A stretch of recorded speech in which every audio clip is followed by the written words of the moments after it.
পবিত্র রমজান মাস সমগ্র মদিনাতে চলছে মুসলমানদের ইফতারের আয়োজন করার বিশাল তোড়ঝাঁপ।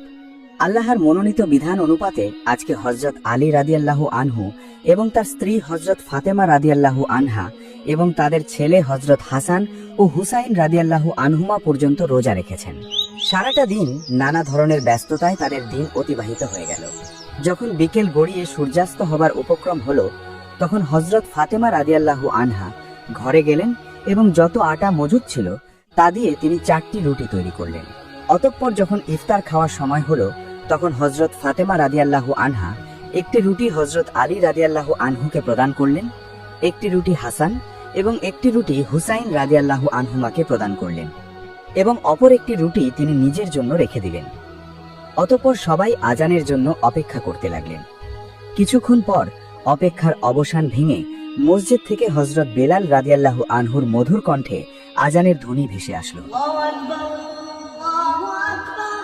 তখন হযরত আলী রাদিয়াল্লাহু আনহুর পরিবারের সকলেই নিজেদের রুটি দিয়ে ইফতারি শুরু করলেন। হযরত ফাতেমা রাদিয়াল্লাহু আনহা ওনার ভাগের একটি রুটির অর্ধেক খেয়ে সমাপ্ত করলেন এবং বাকি অর্ধেক রুটি তিনি ওনার আঁচলে বেঁধে ফেললেন। এই দৃশ্য দেখে হযরত আলী রাদিয়াল্লাহু আনহু ওনার স্ত্রী হযরত ফাতেমা রাদিয়াল্লাহু আনহাকে উদ্দেশ্য করে বললেন, ফাতেমা, তুমি তো মাত্র অর্ধেক রুটি খেলে, তোমার কি কোনো ক্ষুধা নেই? হযরত হাসান এবং হুসাইন রাদিয়াল্লাহু আনহু এই দৃশ্য দেখে তাদের আম্মাজানকে একই প্রশ্ন করলেন, আম্মাজান, আপনি অর্ধেক রুটি খেলেন আর বাকি অর্ধেক রুটি না খেয়ে কেন আঁচলে বাঁধলেন? তখন হযরত ফাতেমা রাদিয়াল্লাহু আনহা বললেন, যখন আমি রুটি খাচ্ছিলাম তখন হঠাৎ করে আমার আব্বাজানের কথা মনে পড়ে গেল। এখানে আমরা বসে বসে ইফতার করছি, এমনও তো হতে পারে যে অন্যদিকে আমার আব্বাজান না খেয়ে আছেন। একজন মেয়ে তার আব্বাজানকে অভুক্ত রেখে কিভাবে পেট ভরে খেতে পারে? উক্ত কথাগুলি বলেই হযরত ফাতেমা রাদিয়াল্লাহু প্রিয় নবী হযরত মুহাম্মদ সাল্লাল্লাহু আলাইহি ওয়াসাল্লামের উদ্দেশ্যে রওনা করলেন।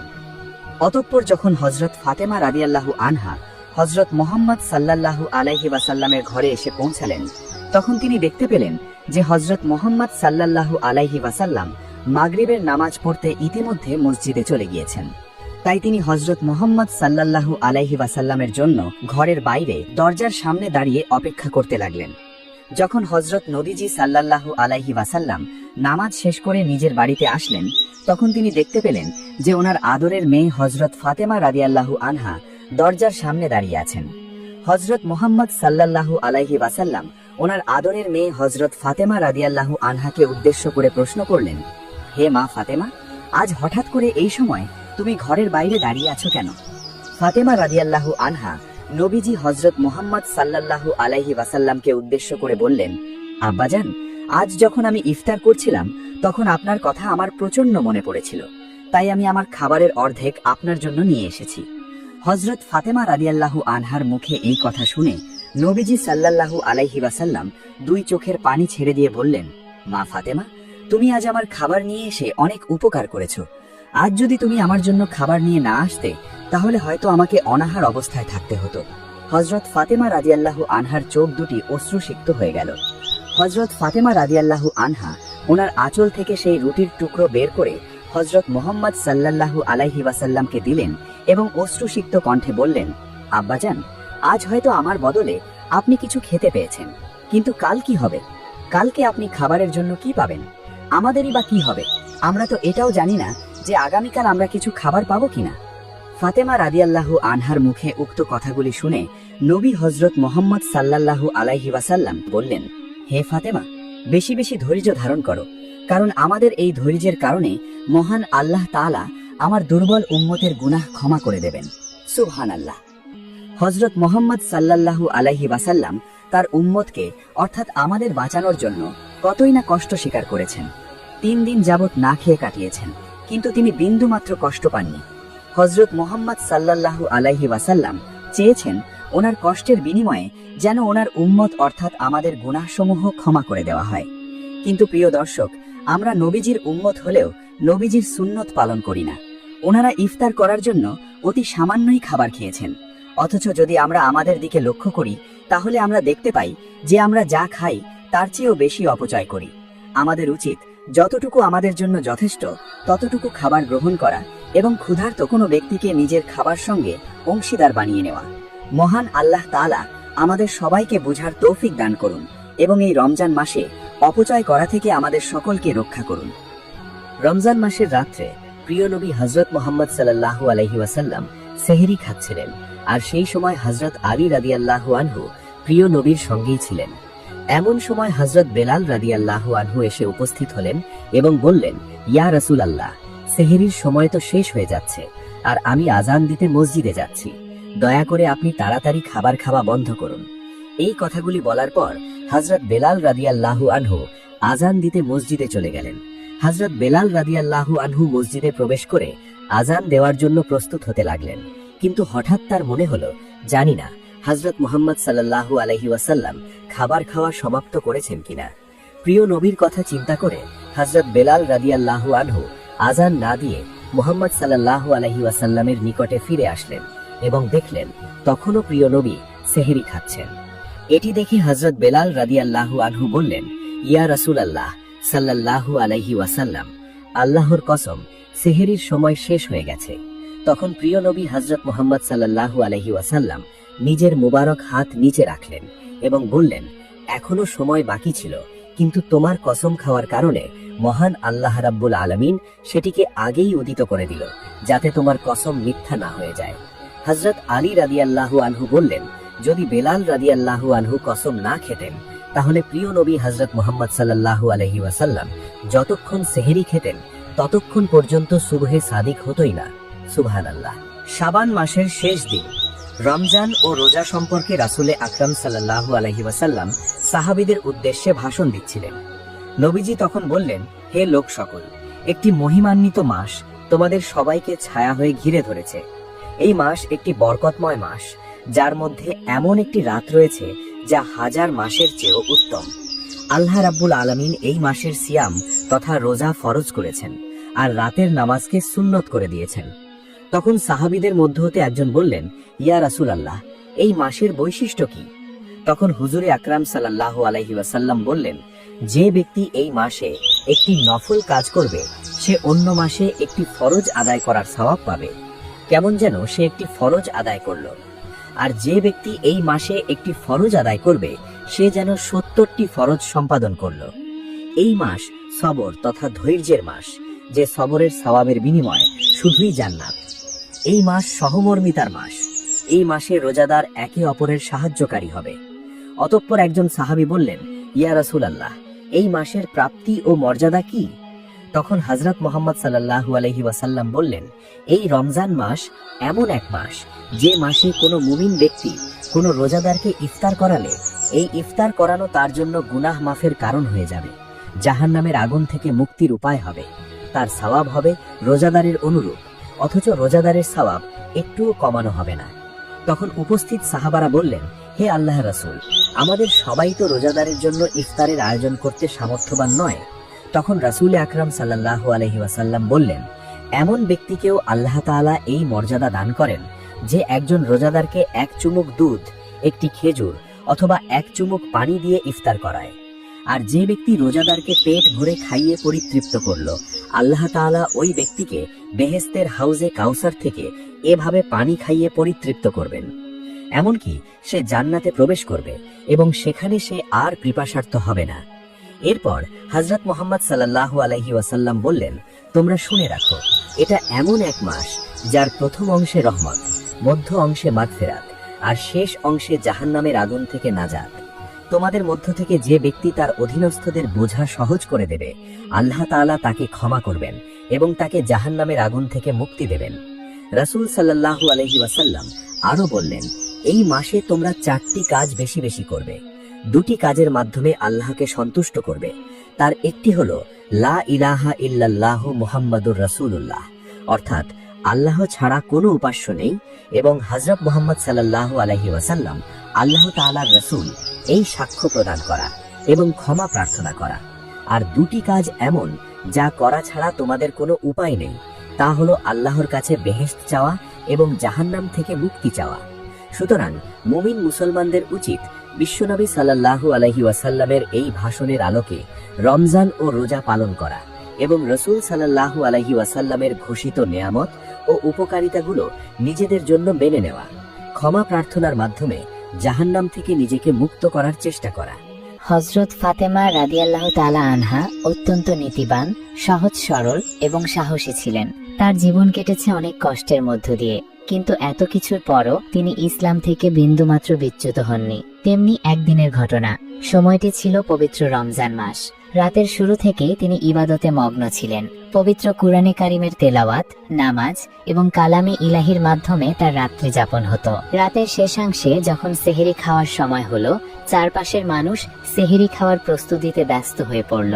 কিন্তু হযরত ফাতেমা রাদিয়াল্লাহু তাআলা আনহার ঘর ছিল সম্পূর্ণ নিস্তব্ধ। কোথাও কোনো সারা শব্দ নেই। বাইরে থেকে বোঝারও উপায় ছিল না ঘরের ভেতরে কেউ আছেন কিনা। সেহরির সময় হলে তিনি সেহরি খাওয়ার জন্য উঠলেন।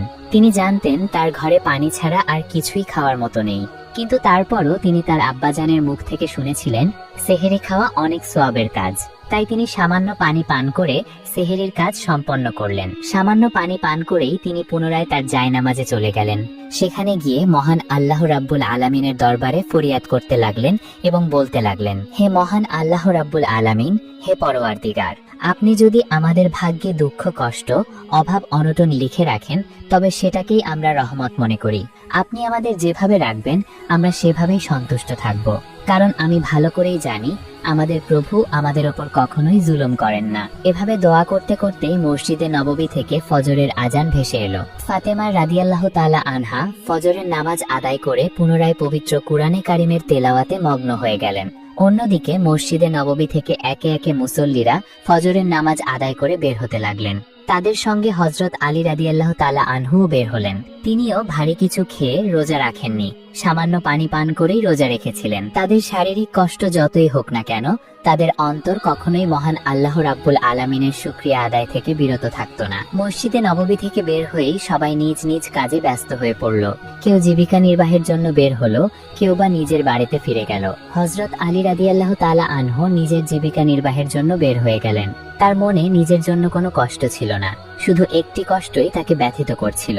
নবীজির কন্যা ফাতেমা ভোর রাতে কিছু না খেয়ে সামান্য পানি পান করে রোজা রেখেছেন, আর কলিজার টুকরা ইমাম হাসান ও ইমাম হুসেন রাদিয়াল্লাহু আনহুমা এখনো অনাহারে রয়েছে। তাদের জন্য সামান্য কিছু খাদ্যের ব্যবস্থা তো অবশ্যই করতে হবে। এদিকে হযরত ফাতেমা রাদিয়াল্লাহু তাআলা আনহা এক কোণে বসে পবিত্র কুরআনে কারিম তেলাওয়াত করছিলেন। কিছুক্ষণ পর ইমাম হাসান ও ইমাম হুসেন রাদিয়াল্লাহু আনহুমা এসে বলতে লাগলো, হে আম্মাজান, ঘরে কি খাবারের কিছু আছে? আমাদের খুব ক্ষুধা লেগেছে, এখন ক্ষুধার যন্ত্রণা আর সহ্য করতে পারছি না।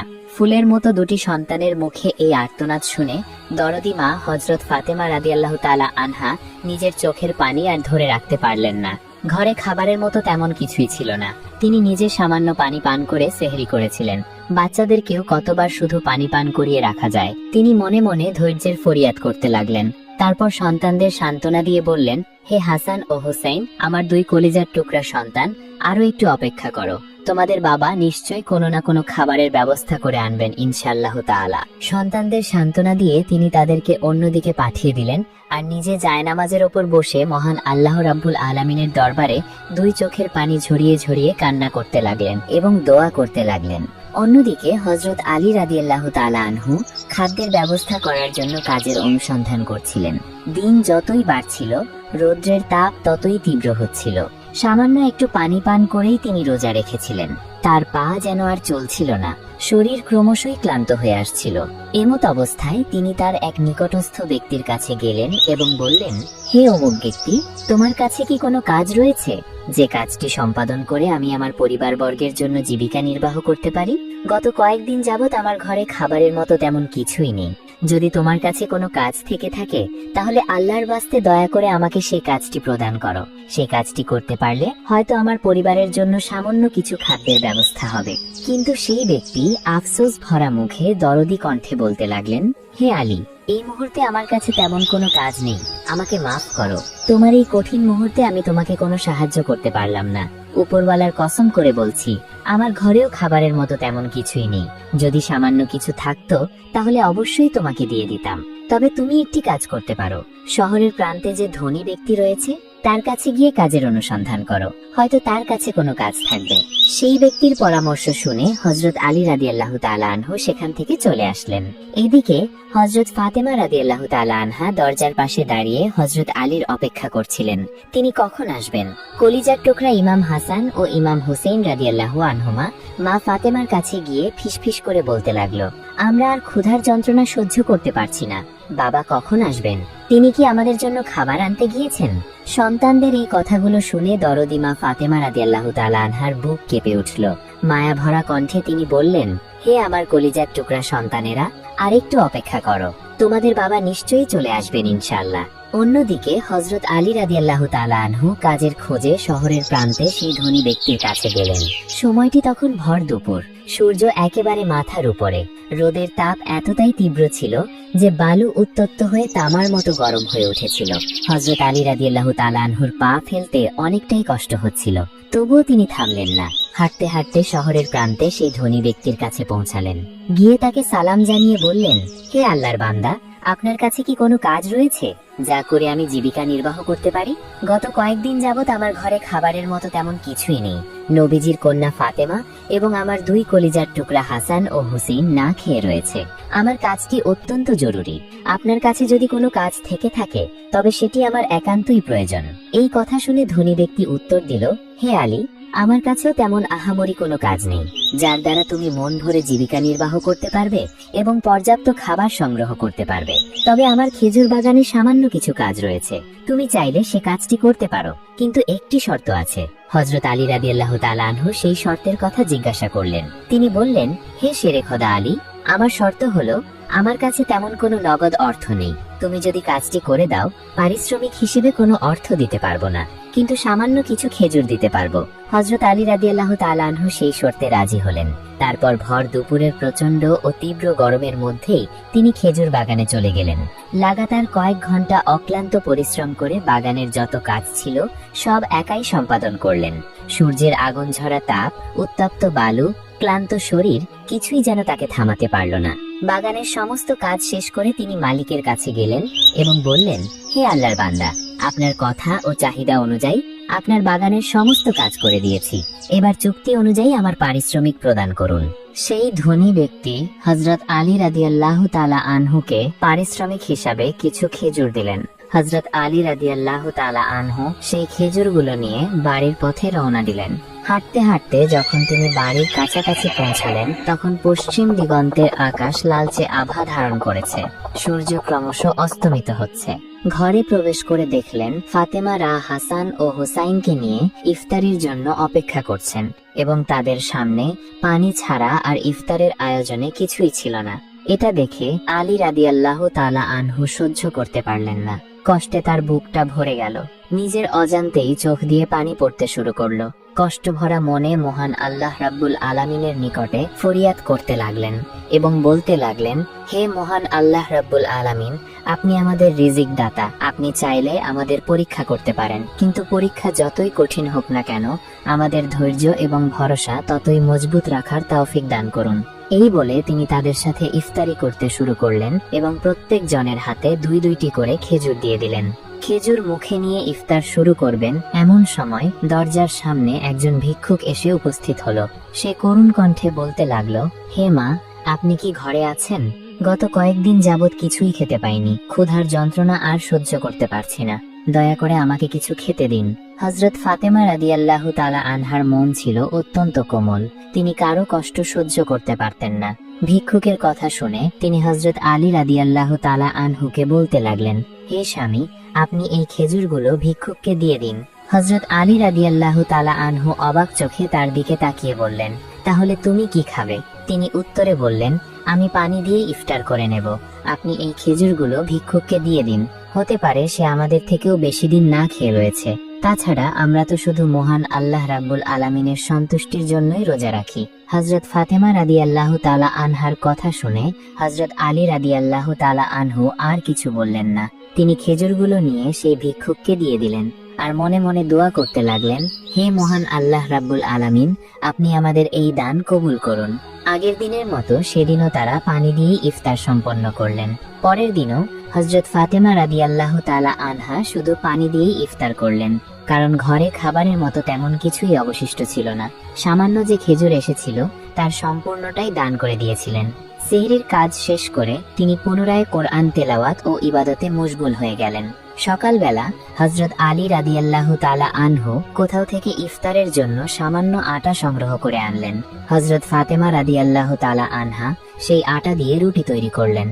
পরিমাণ খুব বেশি ছিল না, তাই রুটির সংখ্যাও ছিল অল্প। ইফতারের সময় হলে চারদিকে ইফতারের প্রস্তুতি চলছিল।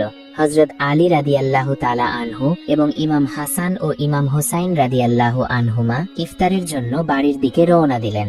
ঘরে বসে হযরত ফাতেমা রাদিয়াল্লাহু তাআলা আনহা সামান্য কয়েকটি রুটি ও পানি নিয়ে ইফতারের আয়োজন করে অপেক্ষা করছিলেন। রুটি ভিজিয়ে খাওয়ার জন্য পানি ছাড়া কোনো তরকারি বা অন্য কিছু ছিল না। এ যেন পরীক্ষার এক মহা সময় চলছিল। ইফতারের সময় হয়ে গেল। সকলেই দুটি করে রুটি নিলেন। মুখে দেওয়ার ঠিক সেই মুহূর্তে দরজার সামনে আবারও একজন ভিক্ষুক এসে উপস্থিত হলো। সে বলতে লাগলো, হে মা, কয়েকদিন যাবত না খেয়ে রয়েছি। শুনেছি তোমরা অনেক দানশীল, গরিব দুঃখী অসহায়দের দান করো। এই কথা শুনেই তোমাদের দরজায় এসেছি। হে মা, যদি তোমার ঘরে খাবারের কিছু থাকে তবে আল্লাহর ওয়াস্তে আমাকে দান করো। ক্ষুধার যন্ত্রণা আর সহ্য করতে পারছি না। ভিক্ষুকের সেই ক্ষুধার্ত মুখের আর্তনাদ শুনে ফাতেমা রাদিয়াল্লাহু তাআলা আনহা আর সহ্য করতে পারলেন না। তার হৃদয় যেন টুকরো টুকরো হয়ে যাচ্ছিল। তিনি তার স্বামীকে ডেকে অশ্রুসিক্ত কণ্ঠে বললেন, হে স্বামী, কে জানে এই ভিক্ষুক কতদিন যাবত না খেয়ে রয়েছে। আপনি এই রুটিগুলো তাকে দিয়ে আসুন। কথাগুলো বলতে বলতেই তার চোখ বেয়ে অশ্রুধারা গড়িয়ে পড়তে লাগলো। ক্ষুধার্ত মানুষের কষ্ট তিনি নিজের হৃদয়ে অনুভব করছিলেন। তখন আলী ইবনে আবি তালিব রাদিয়াল্লাহু তাআলা আনহু নরম কণ্ঠে জিজ্ঞেস করলেন, হে ফাতেমা, তাহলে তুমি কি দিয়ে ইফতার করবে? ফাতেমা রাদিয়াল্লাহু তাআলা আনহা দৃঢ় কিন্তু আবেগ ভরা কণ্ঠে উত্তরে বললেন, হে স্বামী, আমাদের উদ্দেশ্য তো মহান আল্লাহ রাব্বুল আলামিনের সন্তুষ্টি অর্জন করা। আমরা এই পৃথিবীতে এসেছি আল্লাহর সন্তুষ্টির জন্য। তৃপ্তি সহকারে পানাহার করে আরাম আয়েশের সাথে জীবনযাপন করার জন্য আসিনি। মহান আল্লাহ রাব্বুল আলামিনের রহমতে এই পানি দিয়েই আবার আমাদের ইফতার সম্পন্ন হয়ে যাবে। তার এই কথাগুলো ছিল শুধু বাক্য নয়, ছিল ঈমানের গভীরতা, ছিল আল্লাহর প্রতি পূর্ণ ভরসা। আলী রাদিয়াল্লাহু তাআলা আনহু তার কথা মতো রুটিগুলো নিয়ে সেই ভিক্ষুককে দিয়ে দিলেন আর মনে মনে বলতে লাগলেন, হে ফাতেমা, তুমি কি জানো তুমি কত বড় ত্যাগ স্বীকার করছো? নিশ্চয়ই মহান আল্লাহ রাব্বুল আলামিন তোমাকে উত্তম প্রতিদান দান করবেন।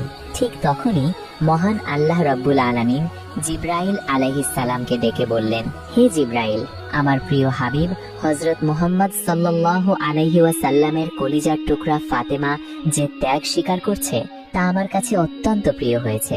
তুমি এক্ষুনি জান্নাত থেকে তার জন্য খাবার নিয়ে যাও। তার ঘরে এখন পানি ছাড়া আর কিছুই অবশিষ্ট নেই। আল্লাহ রাব্বুল আলামিনের কথা শুনে জিবরাইল আলাইহিস সালাম এক মুহূর্ত দেরি করলেন না। তিনি জান্নাত থেকে খেজুর, রুটি এবং সুঘ্রাণযুক্ত মধু নিয়ে হযরত আলী রাদিয়াল্লাহু তাআলা আনহুর দরজার সামনে এসে উপস্থিত হলেন। এদিকে সামান্য পানি পান করে ইফতারের কাজ শেষ করে ফাতেমা রাদিয়াল্লাহু তাআলা আনহা ও আলী রাদিয়াল্লাহু তাআলা আনহু ইবাদতে মশগুল হয়ে পড়েছিলেন। হযরত আলী রাদিয়াল্লাহু তাআলা আনহু নামাজের জন্য প্রস্তুতি গ্রহণ করছিলেন। ঠিক তখনই জিবরাইল আলাইহিস সালাম ঘরের সামনে এসে সালাম দিয়ে মিষ্টি সুরে ডাকতে লাগলেন, হে আহলুল বাইত। ভেতর থেকে আলী ইবনে আবি তালিব রাদিয়াল্লাহু তাআলা আনহু সেই আওয়াজ শুনে অবাক হয়ে গেলেন। তার হৃদয়ে কৌতূহল জাগলো। তিনি ভাবতে লাগলেন, কোন ভিক্ষুকের কণ্ঠ তো এমন মধুর, এমন কোমল হতে পারে না। কে এই ব্যক্তি যে আমাদের দরজার সামনে উপস্থিত হয়েছে? এই ভাবতে ভাবতেই তিনি দরজার দিকে এগিয়ে গেলেন। দরজা খুলে সামনে গিয়ে যা দেখলেন তা দেখে তিনি বিস্ময়ে স্তব্ধ হয়ে গেলেন। দেখলেন সাদা পাঞ্জাবি ও পাগড়ি পরিহিত এক সুদর্শন ব্যক্তি হাতে খাবারে পরিপূর্ণ একটি পাত্র দরজার সামনে দাঁড়িয়ে আছেন। তার চেহারায় ছিল এক অপার্থিব নূর, এক অদ্ভুত প্রশান্তি। হযরত আলী রাদিয়াল্লাহু তাআলা আনহু জিজ্ঞেস করলেন, হে আল্লাহর বান্দা, আপনি কে? আপনাকে তো চিনতে পারলাম না। তিনি উত্তরে বললেন, আমি আল্লাহ রাব্বুল আলামিনের একজন গোলাম। তার পক্ষ থেকে তোমাদের জন্য খাবার নিয়ে এসেছি। তোমরা সারাদিন রোজা রেখে ইফতারের সময়টিতেও নিজেরা না খেয়ে অন্যকে খাইয়ে যে কঠিন পরীক্ষা দিয়েছো, মহান আল্লাহ রাব্বুল আলামিন তোমাদের এই পরীক্ষা অত্যন্ত পছন্দ করেছেন। তাই তিনি জান্নাত থেকে তোমাদের জন্য রিজিক পাঠিয়েছেন। তার এই কথাগুলো শুনে আলী রাদিয়াল্লাহু তাআলা আনহুর বুক কেঁপে উঠল, যেন ঈমানের আলোতে তার হৃদয় ভরে গেল। চোখ থেকে অশ্রু ঝরতে লাগলো টকটক করে, কণ্ঠ ভারী হয়ে এলো। তিনি আকাশের দিকে তাকিয়ে বলতে লাগলেন, আল্লাহ তুমি কত মহান। এই বলে শুকরিয়া আদায় করতে করতে আলী ইবনে আবি তালিব রাদিয়াল্লাহু তাআলা আনহু সেই পাত্রটি নিয়ে ঘরে প্রবেশ করলেন। ঘরে গিয়ে তিনি ফাতেমা রাদিয়াল্লাহু তাআলা আনহাকে ডাকলেন, হে ফাতেমা, দেখো দেখো, আমাদের রব আমাদের জন্য জান্নাত থেকে রিজিক পাঠিয়েছেন। এই কথা শুনে ফাতেমা রাদিয়াল্লাহু তাআলা আনহা বিস্ময়ে স্তব্ধ হয়ে গেলেন। ধীরে ধীরে এগিয়ে এসে যখন সেই পাত্রের দিকে তাকালেন এবং বুঝতে পারলেন এটি মহান আল্লাহ রব্বুল আলামিনের পক্ষ থেকে এসেছে, তখন তার চোখ বেয়ে অশ্রুধারা নেমে এলো। অশ্রুসিক্ত কণ্ঠে বলতে লাগলেন, এত সুন্দর, এত সুঘ্রাণময় খাবার, নিশ্চয়ই এটি জান্নাত থেকে এসেছে। আল্লাহ কত মহান, তার রহমতের কোনো সীমা নেই, তার দয়ার কোনো শেষ নেই। তিনি অবশ্যই পরম করুণাময়, অসীম দয়ালু। বলতে বলতে তার চোখের পানি থামছিল না, সেই অশ্রু ছিল কৃতজ্ঞতার।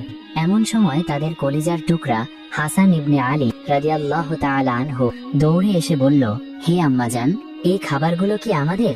এগুলো কোথা থেকে এসেছে? ফাতেমা রাদিয়াল্লাহু তাআলা আনহা কান্না ভেজা চোখে তাদের বুকে টেনে নিয়ে বললেন, হে আমার কলিজার টুকরা সন্তানেরা, হ্যাঁ, এই খাবারগুলো আমাদের। মহান আল্লাহ রব্বুল আলামিন আমাদের জন্য উত্তম রিজিক পাঠিয়েছেন। চলো আমরা সবাই মিলে তার শুকরিয়া আদায় করি এবং তার দেওয়া উত্তম রিজিক আহার করি। তারপর তারা সবাই একসাথে ইফতার করতে বসলেন। কিন্তু ফাতেমা রাদিয়াল্লাহু তাআলা আনহার চোখের পানি যেন থামছিল না।